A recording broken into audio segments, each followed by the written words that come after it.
कर्नाटका के chief minister Siddaramaiah ने आज अपना रेसिग्नेशन सबमिट किया है। ನಾನು ಮುಖ್ಯಮಂತ್ರಿ ಸ್ಥಾನಕ್ಕೆ ರಾಜ್ಯಪಾಲರ ಭವನದಲ್ಲಿ ರಾಜೀನಾಮೆಯನ್ನು ಸಲ್ಲಿಸಿದ್ದೇನೆ।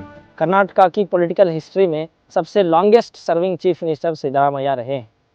सिद्धरामैया का जो सबसे पहला टर्म था चीफ मिनिस्टर का 2013 से 2018 का जो पीरियड था, उस दौरान उनके कुछ बोल्ड डिसीजन की वजह से बैकवर्ड कम्युनिटीज़ के अंदर सिद्धरामैया का एक अलग ही चेहरा बना था। लेकिन रिसेंटली जो लास्ट टर्म सिद्धरामैया का जो हुआ है 2023 से अब 2026 का, इस पूरे टर्म में सिद्धरामैया ने उस तरीके की बोल्डनेस को यहाँ पर कहीं ना कहीं इजहार करने से पीछे हटे हैं। यानी कि उस वक्त जो सेक्युलरिज्म पर उनका स्टैंड था, कम्युनलिज्म के खिलाफ जितना वो सामने अग्रेसिवली बात करते थे, कहीं ना कहीं इस टर्म में उनकी वो अग्रेसिवनेस कमज़ोर नज़र आई है। 2018 में सिद्धरामैया जब चामुंडेश्वरी सीट से इलेक्शन हार गए थे तो उस वक्त बैकवर्ड कम्युनिटीज़ में गम का माहौल था।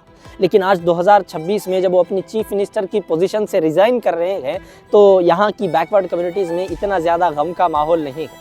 ऐसी कोई फीलिंग्स आज बैकवर्ड कम्युनिटीज़ में नज़र नहीं आ रही है। क्यों? क्योंकि इसके पीछे बहुत बड़ी वजह है।